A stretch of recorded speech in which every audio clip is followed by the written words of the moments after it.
find out what happens to your loved one when they're taken to a mortuary. Hello, my name's Lisa Herbert from the Bottom Drawer Book. We're speaking today with Carly Dalton, an independent funeral director from Greenhaven Funerals in Melbourne. And just a heads up, this is a pretty frank chat, so it may not be for everyone. What expectations about a person's care? So when we talk about somebody's taken into your care, where do they go? How important, and is it important? And I don't think a lot of people realise that not every mortuary, not every funeral director has facilities to store their loved one's body. It might not matter to some people, but to others it does matter. So is that something they should be asking? I think it's a really important question. And again, it's if it's important to you. And I know a lot of families, one of the first things they will ask is, where is my loved one going? Where's my mum going? Where's my dad going? Where are you taking them? And the way that we've set up our business is that we have a proper bricks and mortar structure with a really beautiful facility that's got, we've made a lot of investment in, and there's, it looks like a state-of-the-art mortuary that anywhere in the world you would go to. It's beautiful, and it's a wacky thing to say that your mortuary is beautiful, but it actually is. But you don't need a facility like ours to start a funeral home. You can outsource all of that. There are facilities where you can rent space and you can hire services, all that back end. Now, that's okay, as long as you're happy with that as a family. Engaging a funeral director who may have just a home office or a shop, and they outsource the back end and they never go near really the care of the deceased. It's really up to you. And I think people make that decision. We've had people come and inspect our premises before they choose us, and I think that's becoming more and more prevalent. They want to understand, where it is that their loved one will be, how things work. Do they have a choice of embalming or not?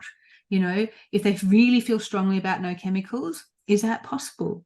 And it's all around having the conversation around that. And, of course, discussing when the person does die, how they've died, whether or not we can still proceed with the, green factor or not, if they want to view and different things like that. So, but it's about having options and just having an open discussion, not just hiding things from people, I think. Yeah, it's all about knowledge, isn't it? And what you're comfortable with. You mentioned care of the loved one. What does that involve? So you're called, a cause of death has been identified in the home, for example. Then you take the body at some particular stage, whether it's soon after death or maybe a day after death, depending on the family and whether they want to do vigil at some stage or some sort at home. What happens to the body then? And I guess I want you to be really frank. It's not like the body is put into a hearse there and then. No, they're bagged up and they're put into a van, and that van may or may not have other bodies in it. Is that right? Correct. Yeah, correct. So a lot of different scenarios. So we have our own transfer vehicle that we can go and look after people. But if we're exhausted because we've been on services all day and, whatever, we have another company that we use, and they are a company that's specifically set up by the owners to look after the transport of deceased people. So and it is a van, and it has 4 spots in that van. So, and they may get called to a hospital, they may get called to the coroners, they may get called to a home transfer. So on there, they might go out into the night and get 3 calls for 3 different places.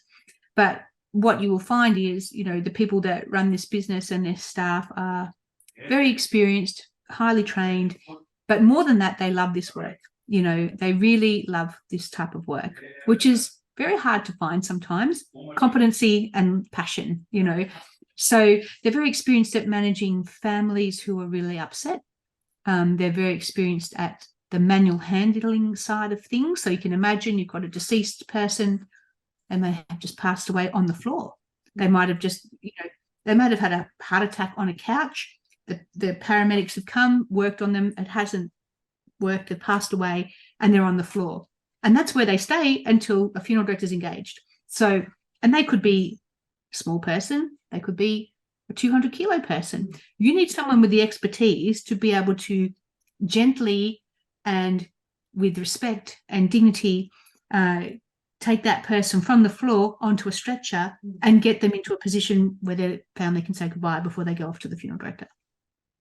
That takes skill. Yeah, it's called dead weight for a reason, isn't it?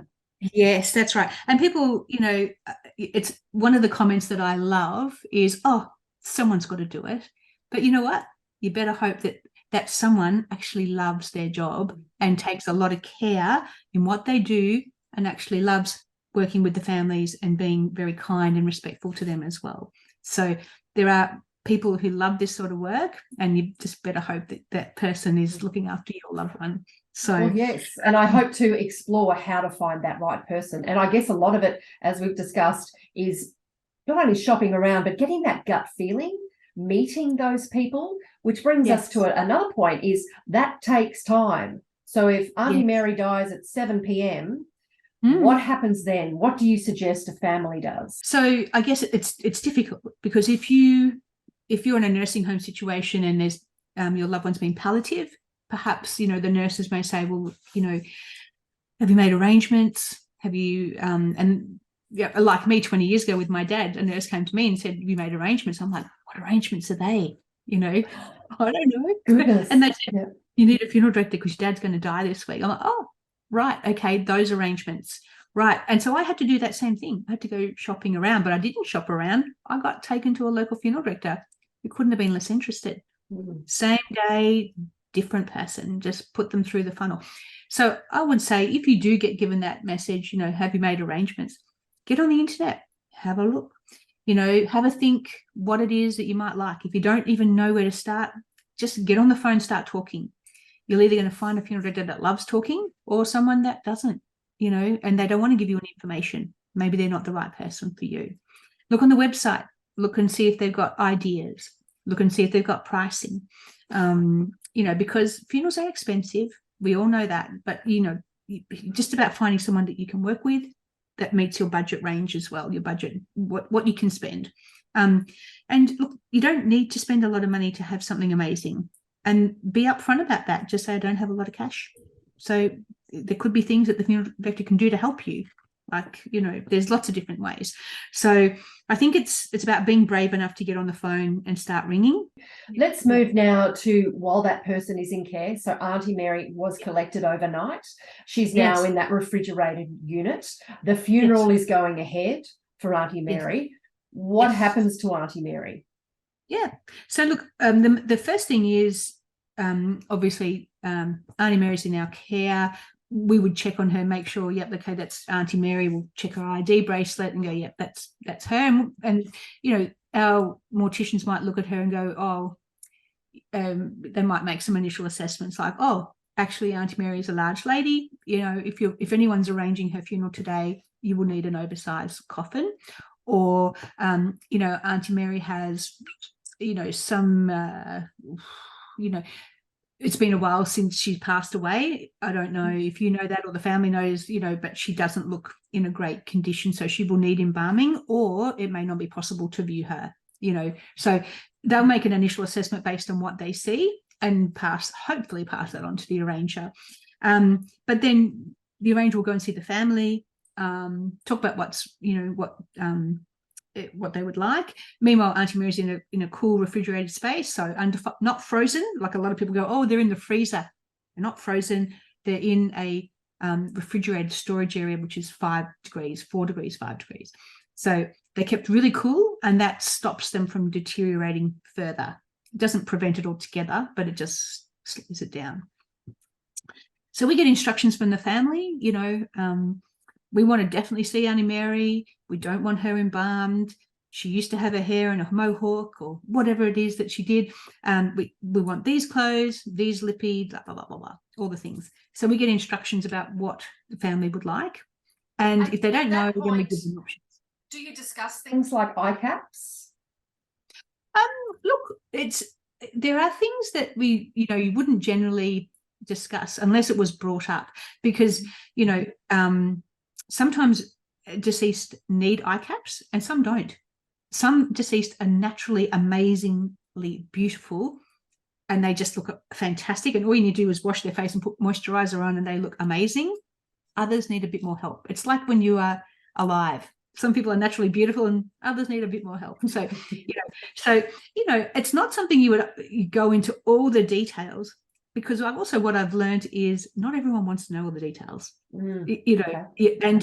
And I have learned the hard way. People ask me a question. For example, we had a situation where someone died and they were not found for a couple of weeks. And they weren't in a very good state, by the time they went to the coroner, and then they came back to us. It was about, so they weren't found for a couple of weeks, but when they went through the coroner's process, it was another 10 days. So, by the time they got to us, it wasn't particularly good. And the comment was, well, we don't need to really pay for any mortuary care if you don't have to do anything to them now, do you? Oh, and I'm like, well, it goes from preparation and, and makeup so that they look, they look presentable, and as in the way that we can best present them back to you, and they're hygienically, treated and prepared, and they look beautiful, to preparing them so they can actually be present at the funeral without making people unwell with the smell and body fluids leaving their body. So it goes from, presenting aesthetically the person to presenting them so that hygienically there is no offensive smell or liquids leaving the body.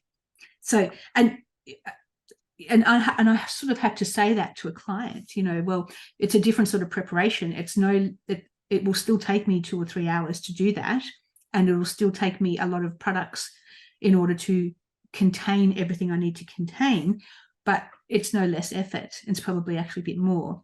And then afterwards she said, you didn't need to tell me all that. I said, but I know. I said, but you asked. And I felt like I had to justify myself to explain. So, people don't know, and then they ask, and then they want to know, and then they go, why did you tell me? And it's like, well, I just didn't want you to think I was keeping any secrets or hiding anything from you. So it's so care of the deceased can be as simple as washing and dressing and closing their eyes and mouth, and that can happen really in a simple way and an easy way. And other times it can be a whole lot more than that, stopping body fluids, trying to cover discoloration, stopping bad smells, and a whole heap of other stuff. So it's fascinating working in the mortuary. It's not for everybody, but it's fascinating and rewarding and stressful when it doesn't go to plan, because humans are human. There's a fair bit to think about, isn't there? There's Carly Dalton of Greenhaven Funerals. There's lots more information in the bottom drawer book, the After Death Action Plan. It's a cheery funeral planning tool and workbook. Go to thebottomdrawbook.com.au, and for more videos in this series, keep an eye on the Bottom Drawer Book Facebook page.